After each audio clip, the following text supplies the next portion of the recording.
Look, let me say good afternoon, everybody. I've got Chief Fenner with the Chief Pena with the Fire Department, Dr. Purse, of course, the Medical Officer for the City of Houston, Chief Bunick with the Office of Emergency Management, Homeland Security, and Mark Eichenbaum is here just in case, who is the Special Advisor to the City on the issue of homelessness. Let me just say good afternoon and thank you for being here. You know, I wanted to have this press conference today just to highlight the fact that this weekend, today, it's going to be hot. This weekend is going to be hot, and even going into next week. And I just want people to be mindful of what they need to do to prevent any sort of problems due to the heat. Yesterday, we hit reached a record of 97 degrees. I think it's forecasted today to get up to like 99 degrees.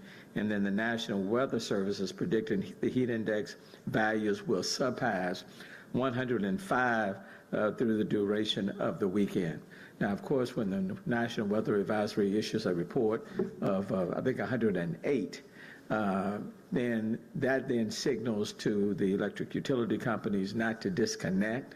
But I'm also been in conversation with some of them today, even asking them not to disconnect, especially during this period of time, even though the National Weather Advisory has not, the National Weather Service has not issued an advisory yet, but it is getting close. I am told, for example, like on the weekends, they don't disconnect. And I'm hoping that and encourage them not to disconnect. I'm also advising everyone to please stay well hydrated and take plenty of breaks if you will be working or playing outside.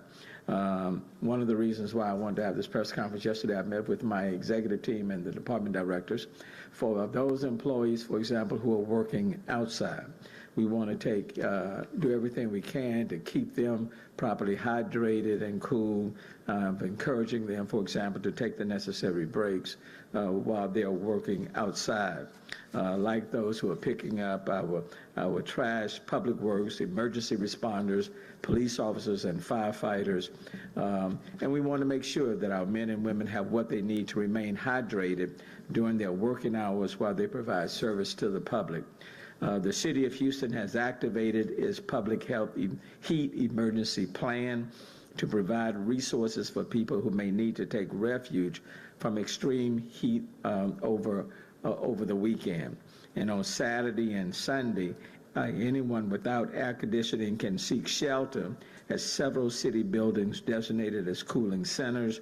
And then I'm going to ask Chief Bunick to identify those, and you will see a number of them on the screen. I do want to say especially to our seniors, because I know people are trying to balance their resources with inflation and gas prices, but let me encourage our seniors to use, if you've got air conditioning, to turn it on, to please use it. Don't be in your home in the midst of, in a hot home, and be more concerned about your bill than your health. So I want you to be mindful of your health first and your bills secondly. But let me encourage you, especially this weekend, going into next week, even going into the summer, that if you've got air conditioning and it works, let me encourage you to turn on that air conditioning to stay cool. And then let me encourage people to check on your neighbors, especially our senior citizens. I want you to do that. So we'll be opening up a number of cooling centers. That they will be open on Saturday. Many of them will still be open on Sundays, and then we'll continue to monitor things as we move forward. So please be mindful. Please be mindful of this heat. Take it seriously. Make sure you be properly hydrated. And then let me turn it over now let me start with Chief Bunick first, and he can talk about more of those cooling centers and stations that open in the city. Chief Bunick. Great. Thank you, Mayor, for your leadership in keeping people safe and, more importantly, keeping people cool during this heat wave this weekend. The Office of Emergency Management has been working real closely with the Mayor's office, the National Weather Service, Centerpoint, Dr. Purse, Chief Pena, the Health Department, the Parks Department, Police, Fire, and then Homeless Coalition to make sure that we have a plan in place to keep people cool. As the mayor said, cooling centers that will be open on Saturday, we're going to have 28 city libraries that are going to be open that people can go to, and then also 18 park community centers. Now, there's two different graphics they show. The first one with all the specific address listed were the Parks Community Center right there. Then the other one was the libraries. On Sunday, there's going to be 5 different facilities open, and that's going to be a mixture of the downtown library, 2 parks community centers, and then 2 multi-service centers. OEM is also monitoring the ERCOT grid conditions. We look at demand, we look at capacity, and we look at reserves, operating reserves. CenterPoint advised us about an hour ago that they do not anticipate having any problems or outages this weekend. So I think we're going to be in good shape. In addition to some of the information that you'll be provided here today, I'd like to encourage everybody to review our disaster preparedness guide. Provides information on checklists, information, directions on how to keep people safe during several emergencies. You can find this on our website, houstonoem.org. That's houstonoem.org under the disaster preparedness section. It's also available in 6 different languages. Here today I have one book in English and one book in Spanish. The same website, you can find information on our cooling centers, tips to stay cool, hurricane hazards, and then emergency preparedness. And since we're in hurricane season, now's the time to make a plan, build a kit, stay informed, and as the mayor said, help your neighbors. Thank you, Mayor.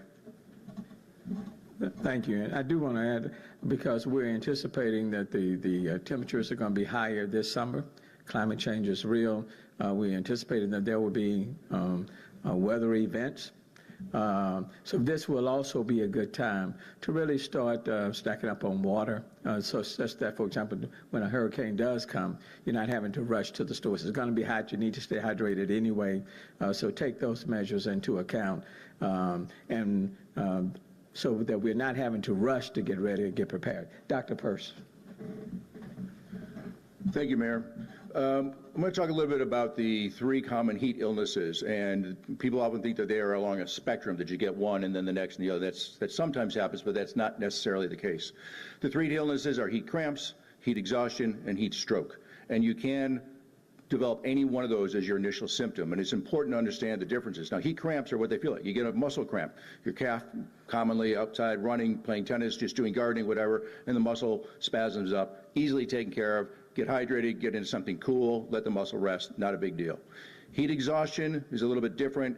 It is what it sounds like. You get exhausted. People who just all of a sudden feel like they are very, very exhausted, tired, fatigued, maybe a little bit short of breath. They're generally sweating profusely, and that is heat exhaustion. It can come on quite suddenly. Again, easily treated by getting out of the heat, getting hydrated, taking it easy probably for the rest of the day. The last one is heat stroke. This is a true life-threatening emergency. And yes, you can go from normal right into heat stroke.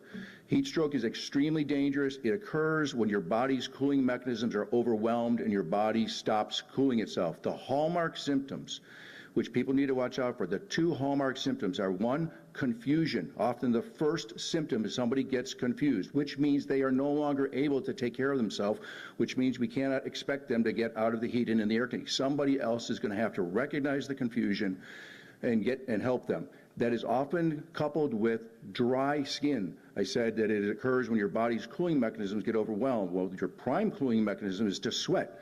And so what happens is your body stops sweating. It is a dysfunction of your body. It's a malfunction. You stop sweating, you stop cooling, your temperature goes up, and your brain begins to dysfunction.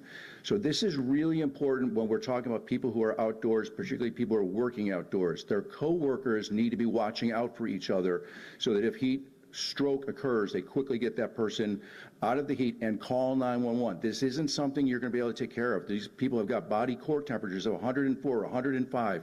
They need to be taken care of at a hospital. It is a true, rapidly dangerous, life-threatening emergency.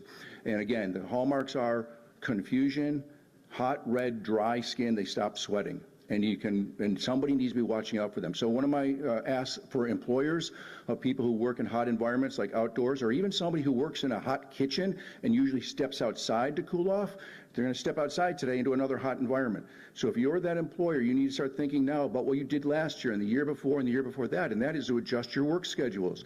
Make sure people get longer breaks. Maybe you start earlier in the morning, maybe you take longer break in the middle of the day and work later in the night. You've done this every year before. The point is, this is the weekend to start doing that.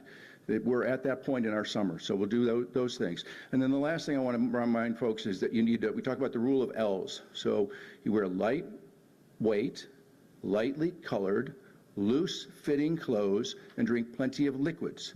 But when we talk about liquids, that does not mean beer or alcohol. Alcohol stimulates your kidneys and will dehydrate you more quickly. It does not mean sugary drinks with lots of caffeine in them. The caffeine will stimulate your kidneys and dehydrate you more quickly. And also the high sugar content will stimulate your kidneys and dehydrate you more quickly. The sports drinks are fine. You ought to think about diluting them a little bit. And water, water, water. So again, lightweight, loose-fitting, lightly colored clothes, plenty of liquids, but not alcohol, not sugary drinks, especially those with caffeine. Drink water, sports drinks diluted. That should keep you safe. Look out for each other. Reinforce what the mayor said. We also worry about elder folks. So if you got neighbors, check out on them. They may be trying to conserve money by not running their air conditioning. Take them shopping. Let's go to the mall. Let's go to a movie with the elder person down the street. Get them in some air conditioning. Thank you. Thank you, Dr. Purse. Chief Pena. Thank you, Mayor. So, as has been mentioned up here, a potentially dangerous stretch of hot days is expected. And, we've been speaking about what the city is doing, opening up cooling centers and some of the recommendations that the doctor mentioned. But I also want to stress, and I want to be mindful that we all have a responsibility to adjust our activities to ensure that we're taking care of our health. The doctor mentioned that heat stroke can happen from 0 to a dire emergency in a matter of minutes. So it's important for us to be mindful of what we're doing, especially if we're working outdoors. The number of calls for us, it seems that this year started early as far as the increase in the number of heat-related calls. If we average the last 3 years between April and May, we've seen an almost 130% increase in the number of heat-related calls that we've responded to here in the city of Houston, from an average of about 45 calls per month to an average of about 104 in this last April and May. So that's significant. From May to June, we normally see the call volume go up, but this year we've seen an average of 230% increase, from 60 to about 199. So again, it's those activities that we do each and every day. It's hot outside. It's going to be hot. Be mindful of what you're doing. The heat-related deaths that we've experienced are also a concern for us. This year in 2022, we've already seen 2 heat-related deaths in the city of Houston. So it's important to remember that heat emergencies can occur not only outdoors, but indoors. Be mindful of that. We want you guys to look out for the signs of heat illnesses: dizziness, nausea, headaches, muscle cramps. Those are the things that we need to be mindful for. Stay hydrated. Don't wait until you're thirsty to drink something. That is a late sign of dehydration. For kids, flushed skin, dry lips, tongue, that's an early sign of dehydration. So don't wait till you experience that. And especially for the younger kids, crankiness, irritability, those are definite signs of dehydration. Let's be mindful of that. As we focus on the heat, we also have other things that we need to be concerned about. Each year, almost 50 children die in hot vehicles across the country. It doesn't take much for the inside temperature of that vehicle to heat up. It can go up about 20 degrees in 10 minutes. It doesn't matter if you're in the shade or not. So be mindful. Don't leave your children, your pets, or adults that may have some disabilities unattended inside a hot vehicle. Heat stroke can happen in a matter of minutes. A child's organs begin to fail at about when their core temperature is about 104 degrees. And as you can see from this graphic, it doesn't take a lot of minutes for that to occur. At 107-degree core temperature, heat stroke and death can occur. So again, it doesn't matter if you're just going to be going inside the store for a couple minutes. Do not leave your children, your pets, or an adult with disabilities inside a car unattended. We will see, I expect, it happens every year, and it's a tragedy that can be prevented. The other thing is we're focusing on the heat-related emergencies, but we are going to see, unfortunately, a lot more drownings than we see heat stroke deaths. So as we look for ways to cool off during the summer, please be mindful of your children. Do not leave them unattended in near bodies of water. It doesn't have to be a pool. A child can drown in just a few inches of water. So be mindful of the children, especially around water, and let's all work together to ensure that we have a safe summer. Look after your neighbors, especially those the elderly and those that may be more susceptible to the heat. Thank you. En español. En español. Bueno, estamos esperando un tramo potencialmente peligroso de días calurosos aquí en la ciudad de Houston, y ahora estamos hablando de lo que la ciudad de Houston está preparando para poder atender a esas personas que no puedan estar en un centro frío. La ciudad de Houston va a abrir centros de enfriamiento. La información va a estar presente en el sitio web de la ciudad de Houston. También nosotros queremos recomendarles que pongan precaución y que se preparen para esta temporada calurosa, que tomen bastante agua, que eviten estar fuera cuando está caluroso y que sepan los síntomas de una insolación, porque eso puede ocurrir pronto, puede ocurrir de un momento a otro. Así es que tenemos que tener precaución. Si estamos trabajando fuera o si estamos adentro de un hogar que no tenga aire acondicionado, tengan esas precauciones. Hay centros de enfriamiento que están abiertos.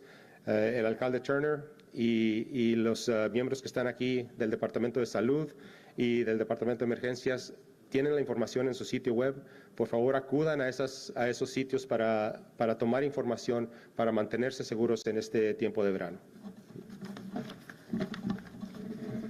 Thank you, Chief. And then also just one reminder, the cooling centers are open to everyone.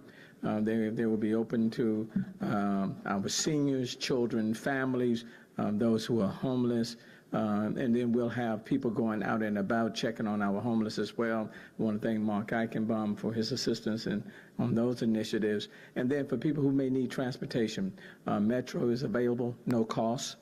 They will be more than happy to take you to any one of the cooling centers at no cost. So please be mindful of that. Take advantage of that. In some cases, people may just want to get on the bus just to cool off. Okay. So we want to we want people to be mindful of their health. That's why we want to stress the importance of all of these things. So do that. It's going to be hot, and it's going to be hot as we are now into June, through June and July, as we deal with everything else. Having said that, if there are any questions to any one of these gentlemen, this would be a good time.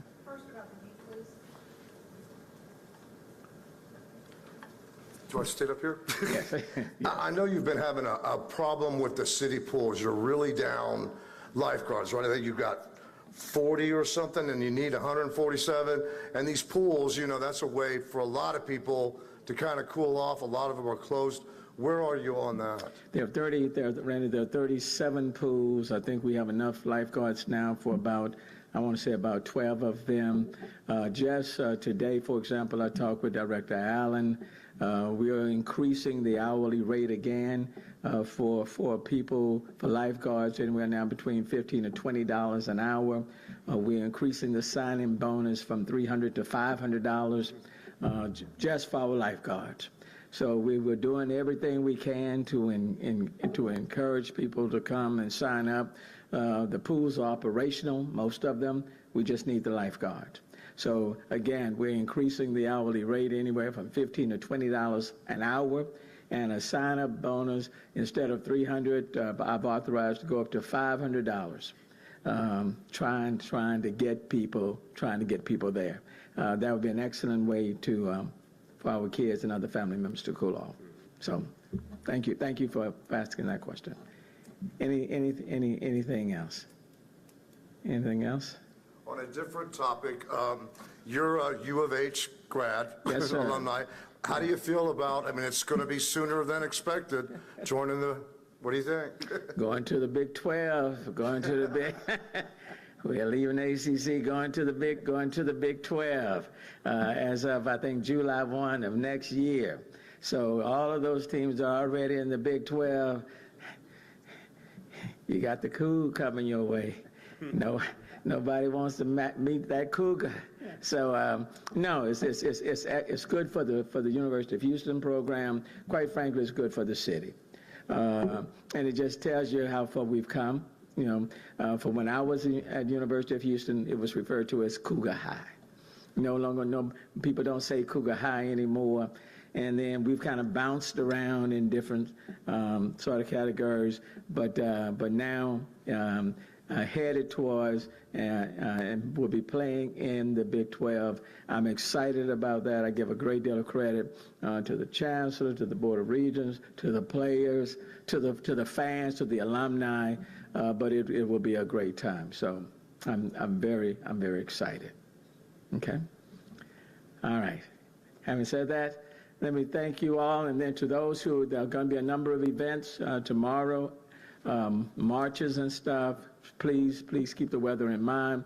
And then, of course, on the following week is the Juneteenth weekend. There are a number of events planned for that, for then, parades, you name it. Please be mindful of the weather. But to our seniors, let me say to our seniors, I know your gas, medicine, utility bills, but do not be in your home in a lot of heat if your air conditions work. Please turn on your air condition, and then we'll deal with everything else later. Okay? Thank you so very much. Mayor, I had a quick question just about how gas prices are impacting the city. No hablo inglés, solamente español. I can take that. What was that now? How the city is being affected from the gas prices? We've had to adjust our budget upwards. Bear in mind, I mean, you've got our fleet, and we've got a huge fleet. When you factor in our police officers' vehicles for the police department, the fire department, solid waste, public works, Department of Neighborhood, all of these departments have vehicles. And it's not like we get a discount, okay? And it's not like we can park our vehicles. So the city of Houston is open 24/7. Regardless of what the price per gallon is, we have to be prepared to roll, okay? We need it for public safety. We need to keep people healthy. We need it for inspections. So we've had to adjust our budget up. And just like it's costing people who are going to work every day, moms, dads, parents, you name it, they are paying more at the pump. So are we at the city of Houston. Okay, it's hitting all of us. Okay, thank you all so very much. Okay, appreciate it. Thank you, Chief. Appreciate you. Thanks, Mayor. Thanks.